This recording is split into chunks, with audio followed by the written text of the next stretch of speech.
perfect. It is absolutely perfect. I love that man to the ends of the earth. He's such good value. Unlike the devolved government of Scotland. So we've calculated our doging so far, and this is what we've got. Devolved government of Scotland costs 42 billion a year. Oh. In Wales, 22 billion a year. In Northern Ireland, 16.6 billion a year. Police and crime commissioners, 10 million. Those ones. Metro mayors, 1 million. That seems quite cheap. That's cheap. That seems a little low, I think. I reckon we could factor that up a bit. Overseas aid, 16 billion. Net zero, 10 billion. This is all just per year, remember. The Arts Council. Whoa, do you know what the Arts Council gets? Oh, it's quite a lot. Yeah, 446 million. Yeah. So it's $500 million. That is a lot for a few paintings and some sort of, you know, intersectional exhibitions. Yeah, how much interpretive dance can you get for £500 million? I know. Gosh, So much. imagine. It would be like a whole sort of, what are those things called when people used to jump out on Facebook and do impromptu dance routines? Flash mobs. Like a national flash mob. GB Energy, 1.7 billion. The carbon capture programme, 20 billion. So in 1 year alone, I don't even know how to say the number that's on the screen for what it's going to so far cost over a parliamentary term. But for 1 year alone, we've managed to save, as a collective, just 1 year, 64.8 billion. What? 64.8 billion in a year. Ooh. Oh, what was that? I don't know. I actually don't know myself. I actually think that I have no idea what just happened there. Well, find out during the next break. Now, over the course of 5 years, this is 324 billion. At what point does it become a trillion? One more integer. Yeah. But still, I mean, 324 billion, that makes the sort of moaning about a 22 billion pound black hole look like nothing. Yeah, it does, we've already closed that black hole, and we've got another 42 billion left to play with. I know, yeah. Imagine all the things we could do. Eventually it becomes real money, I guess. Yeah, and can I just say, look at this, ladies and gents. Look at that. Tech Op is an absolute king, being able to like press buttons and do all that at the same time. He's a multitasking absolute monsoon of genius. Right, now let's get back into the news. It's been pretty chilly, hasn't it? Yeah. I mean, It's I'm a been a northerner, long winter. and even I've thought it was cold. It's been whatever's by my feet is making a lot. I have to like roll back a little bit. Okay, I'm just going to ignore it like a true professional. Like millions of pensioners went cold in their homes last month because of the decision to means test winter fuel payments, which actually meant essentially most people don't get them anymore. No. New figures showed 3 in 4 pensioners were living in uncomfortably cold homes in January, equivalent to 9.1 million people. The charity Age UK will be delivering a petition with 650,000 signatures to Downing Street demanding action to ensure it can never happen again. I mean, what makes me sick to the back teeth about this is essentially, what was the amount of money saved by cutting this? It was sort of, you know, drop in the ocean when it comes to... It's hardly anything. It's hardly anything when you look at all this other nonsense that we're sort of spending money on for absolutely no reason. And these are people who have paid into the system their entire lives. There are very few pensioners out there right now who haven't had long lives of hard work. You know, theirs was not an era where you could sit around and just sponge off the welfare state. They've contributed. They've the backbone of our society. They've often built our society. And we don't even have the decency to make sure that in their old age they're comfortable. I know, it's criminal. It is nothing short of a crime. And I think it's very telling that we seem to care more about the human rights of people coming to this country illegally than we do about the people who have built this country with their own, their own just incredible skills. It's staggering to me that we have in the United Kingdom people choosing between heating and eating. That is the UK in 2025. I do not understand how people are not out on the streets over this. It's just incredible to me. So apparently this is going to be saving the UK government about £1 billion or something, the winter fuel allowance, getting rid of it. Yeah, it's roughly that. And yet, you know, legal aid for immigration is 49 million. So, you know, double the amount of that is that saving. basically. And overseas aid, 16 billion. Yeah. So you can't just carve $1 billion off the, TikTok dance classes and, girls with willies classes in Kenya and shrimp farms in Bangladesh to pay for pensioners. Yeah. That's my nana and granddad. Yeah. Those are people, those are relatives who brought us up, who worked hard. It makes me sick to the back teeth. And you know what? I'm going to be a little bit inflammatory here because I don't care. I'm fed up with kowtowing to this invisible woke elite who tell me what I can and can't say, what opinions I can and can't hold.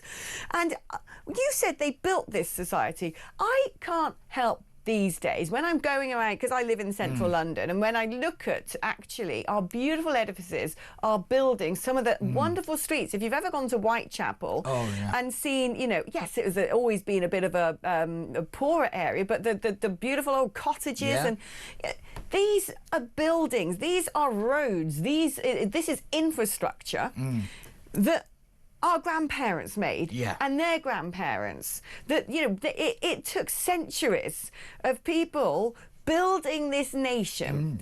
And when you go to some parts of the country and people are living in these houses that someone's granddad or someone's dad laid the bricks and mortar for, that people have paid for as part of this economy.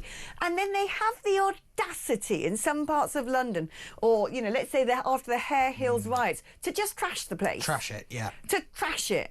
They don't care at all. No. Because it's not theirs. It means nothing to them. They've got no emotional connection to it because it wasn't their parents and their grandparents who built it. And at the end of the day, that stands for something. Now, I'm not saying that is true of, all in. Of course I'm not. Absolutely, of course I'm not. But there is definitely now an underbelly of people who have come over here who are ghettoised. I've seen it the same when I lived in Brussels. When you go to certain parts, the sort of no-go zones, as they're called, of Brussels, and the graffiti everywhere and the trash. And you just think... I know. I can't. But just going back to the winter fuel allowance, I would remind people that when Rachel Reeves fiddled with the borrowing figures, she found herself with a little bit of a surplus. And the people said, well, just give the winter fuel allowance back. And Rachel Reeves because and the Labour government inflation said was cut, right? no. Yes. Yeah. They said no. They were given the opportunity to give the money back, to reinvest in that scheme, to make sure that our grandparents and people's aunts and uncles and things like that had the money to be able to pay for the heating on, and the Labour government said no. Yeah, and what did we see? That is what must be remembered. What did we see in those WhatsApp groups, the Labour WhatsApp groups? It was very telling. They actually were joking about hoping that some of these people did die. Yeah. I mean, they had the audacity let's not forget, they said that at Brexit, didn't they? They said, oh, well, half of those voters are going to be dead anyway.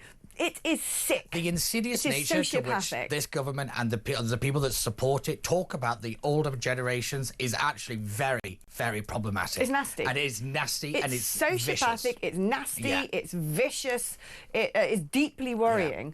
Let's speak to Anthony now, who's in Southend. Hi there. Hello. Hi, what do you want to talk about? Well, I was just listening to you chatting about this winter fuel allowance. I don't get it. I'm 75 years old.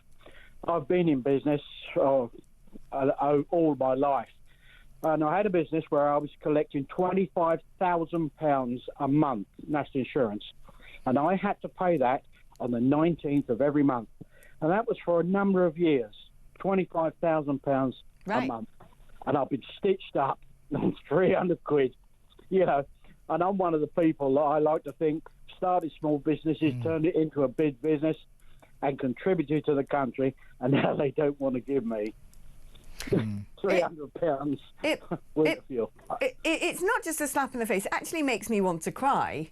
It really does. It upsets me so deeply that unfairness, injustice really, has an emotional effect on me. Now, I often think about this in my own life in the context of me, but not in some sort of narcissistic way, but in terms of I've constantly under IR35 get absolutely rinsed by taxman.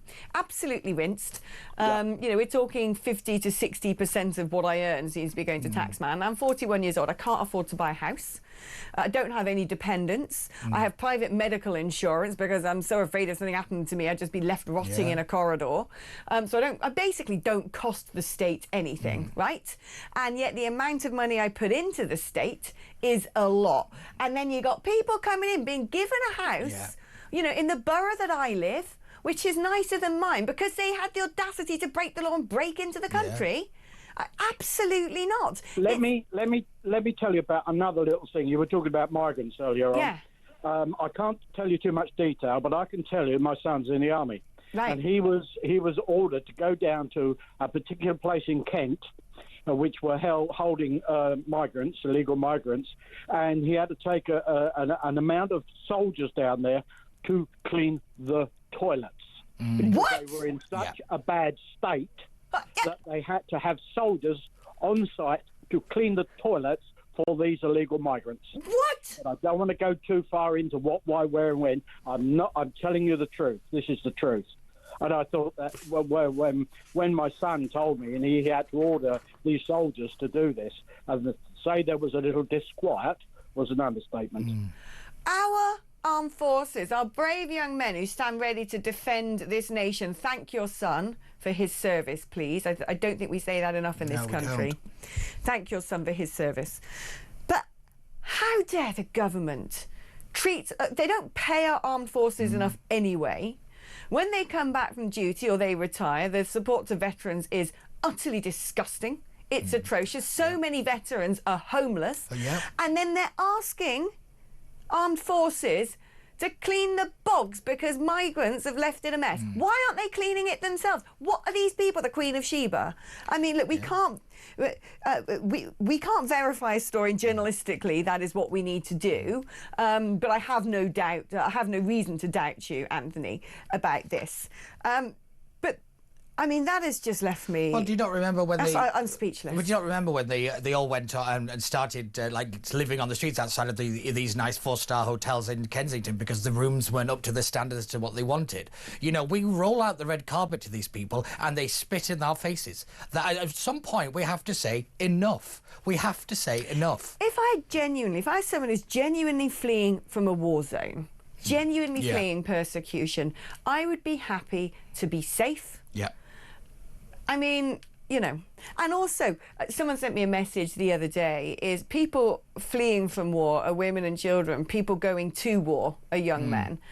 And this is the thing that makes no sense. I would have far less concern about taking, well, no concern at all. I would desperately want us to be taking poor persecuted Yazidi women from Syria. Some of these Afghanistan women who are being treated horrifically.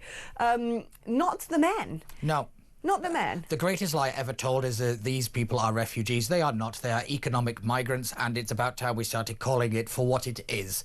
And I am, like you, Alex, I am just exhausted of this story because we're not dealing with it. We're welcoming them in.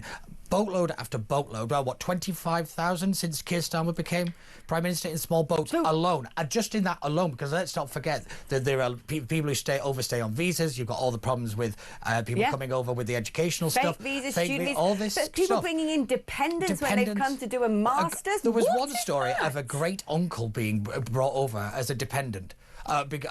You know, with his entire family, because this one guy was at university. It is ridiculous, and it is costing us money. And yet again, we go back to the point that we have older people freezing to death. In the social care sector, wasn't there a ratio for every social care sector worker who's been sort of imported from another country? And thank you for coming over and helping. But 10 dependents have come. How is that even possible? I know. That just makes a mockery of the system. Because those 10 dependents, are they all out there working as well in social? Well, no, because they're dependents. Yeah, it makes a mockery of the system, and it is an insult to the people who pay into the system. Because what is the value? What is the kind of return on investment that you're getting when you invest it in this country and you pay your taxes? You are getting nothing back. The pillage of Britain. Yeah, It's just I think that's a great ridiculous. phrase for it, the pillage of Britain, and that's what we're seeing. Yeah.